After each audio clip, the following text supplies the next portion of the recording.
must call ourselves an artist if we were not responsible. It is a responsible duty that we have. So in art and creativity, we express a story that then gets embedded in everyone's mind, far more than paperwork and conferences. And an example was in 2008, when we did Earth Pride and then the Wings of Hope. And at the end of it all, I received a letter from the United Nations head office of New York, from the Secretary General, complimented me on what I had done so far. And in the letter, he spoke of the thousands of conferences globally speaking of the issues of global warming and crime, and all the degradation that's taking place on Earth as we know it now. Yes, there are beautiful things still in Tobago, but there are problems in our society.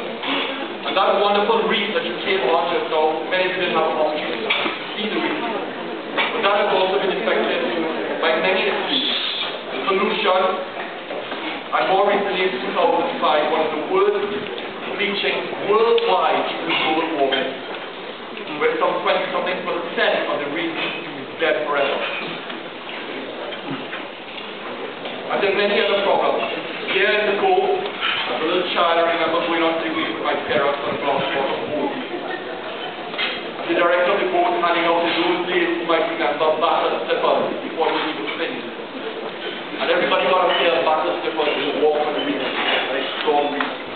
And I remember as a little boy saying to my parents, "Man, you could have been this for you properly." And I replied to my parents, as ignorant as everybody else was, "Don't worry about it, let's go back. We're more sensible about it now." And reefs can be rejuvenated. And the Bucco Reef Trust, who is very much part of what we've done today, are eagerly trying to rejuvenate it and get it back to its splendor and beauty. So I take this point to thank the Bucco Reef Trust and representative today, Mc Farlane, my brother. Thank you. And I also take the opportunity for Pigeon Point, who would normally charge for exercise what we did today, but understood how important it is to get this message across. We will all talk. I stand Pigeon Point.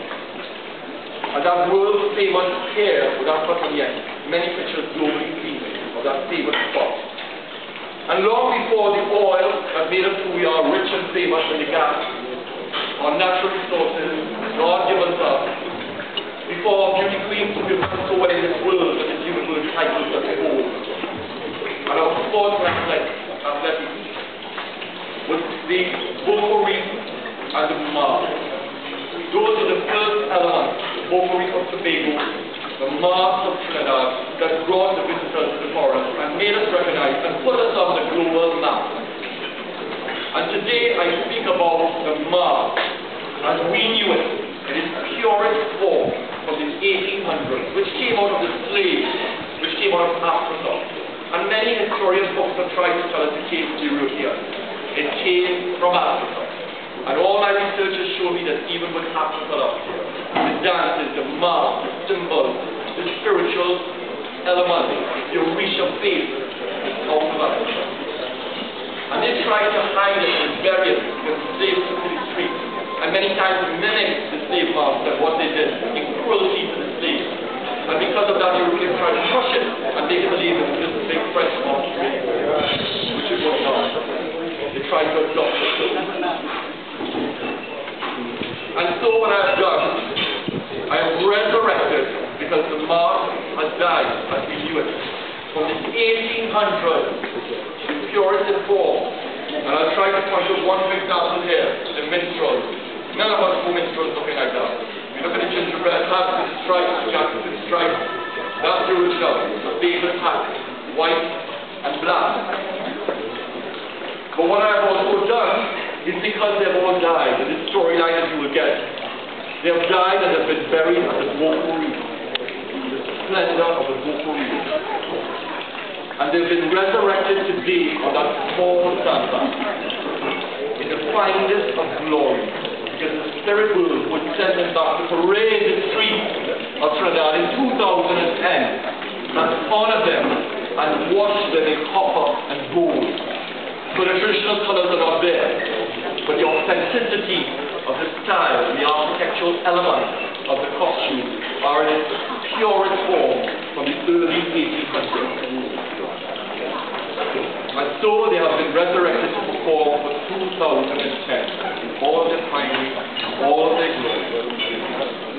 Resurrected here in the sandbank of today.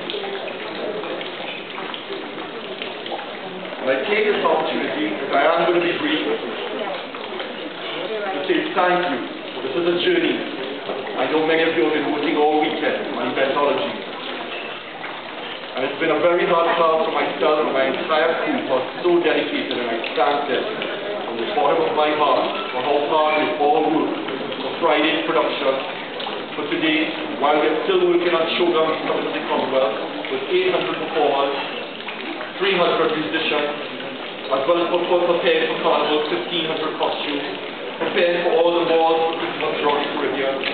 It's been a task, but I am honored and I am humbled that you have been here to witness.